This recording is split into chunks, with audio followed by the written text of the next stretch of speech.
Let's consider the following scenario. You or perhaps your client own a small business. And as with many of these small businesses, the time now arrives where the business will be sold. So the reasons for this may vary from the business having reached a point where it has become so big that it needs to be part of a larger structure to continue the growth. Could perhaps be that an opportunity to sell arose, or in many cases it's a question that it's a matter that the owner or the operator is just no longer interested in conducting this business. So when the sale of the business is on the cards, capital gains tax would come into play. Now, the capital gains tax rules in the 8th schedule to the Income Tax Act provide for an exclusion.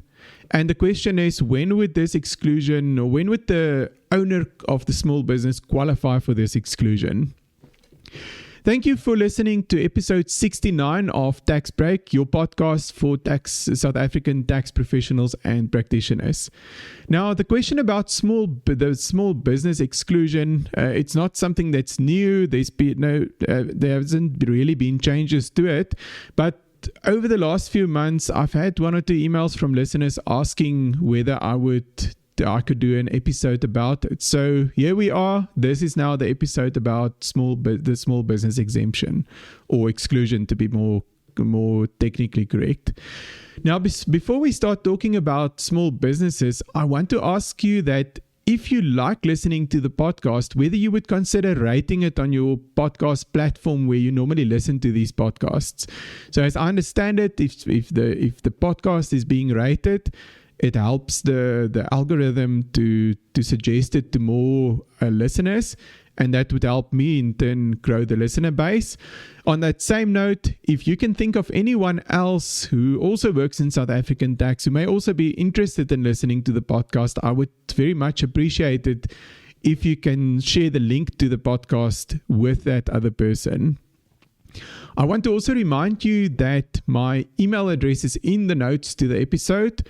So if there's any correspondence like this idea, if you've got more ideas, suggestions for future episodes, any questions, or of course, if you need tax advice, you are more than welcome to send me an email.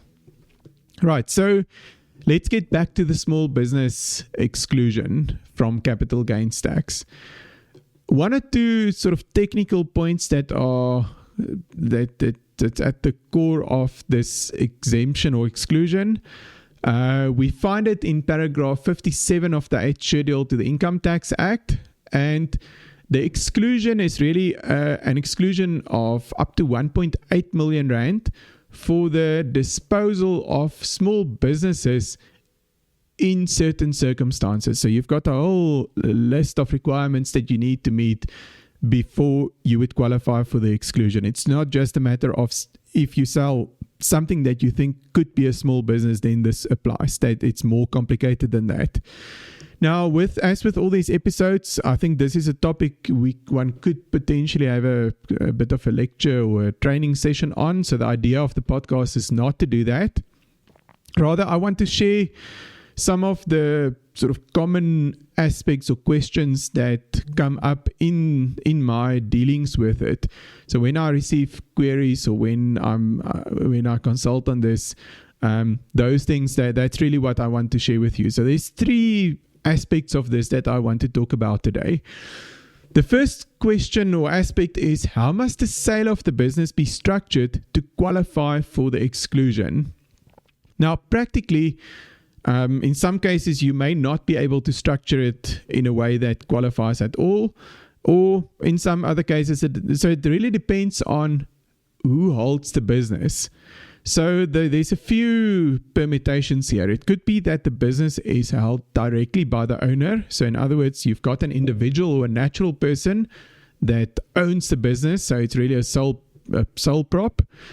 It could be that the business sits in a company or a CC, and the shares of that company or CC could be held by the shareholder, a natural person, him or herself. And in some cases, you might find that the shares of the business or of the company that holds the business are actually owned by a trust, or there are also instances where you've got trading trusts where the business is being conducted in a trust.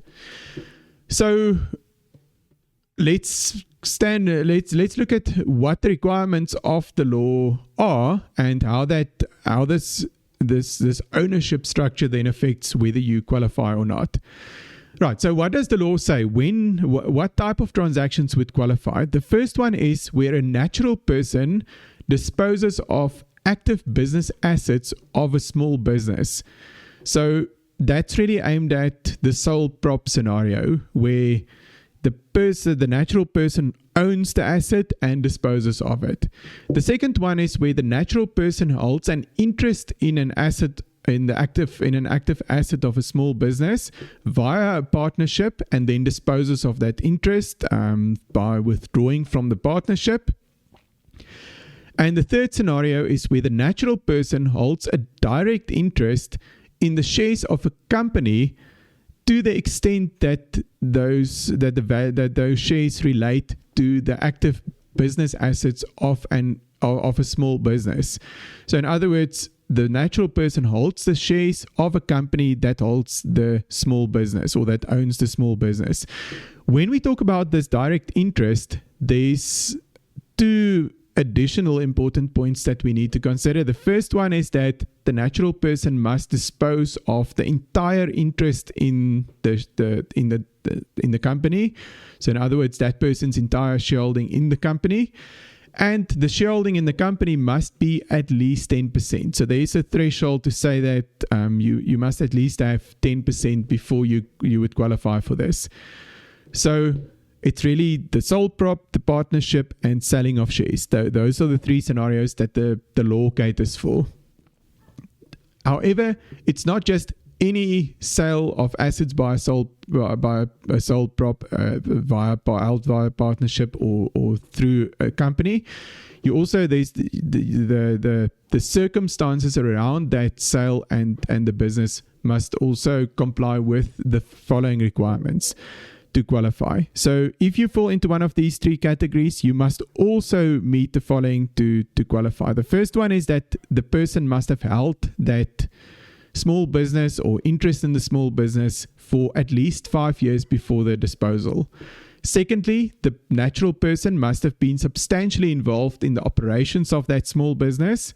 And thirdly, the reason for the sale must be that the person has reached the age of 55. So that's really sort of in the law often a proxy for the reason is retirement, or it must be due to ill health, other infirmity, superannuation, or death.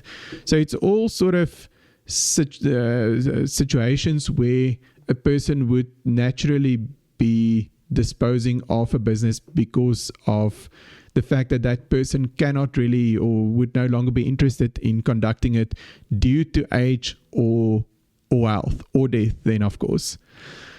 Right, so let's perhaps circle back to the question about how the sale must be structured and also look at a few scenarios which would clearly not qualify for the exclusion. The first one would be if that interest in the small business is held indirectly or via a trust. So the law is quite clear, it must be a direct interest, or if the trust owns the shares of a company and the natural person is a beneficiary of the trust, that wouldn't qualify.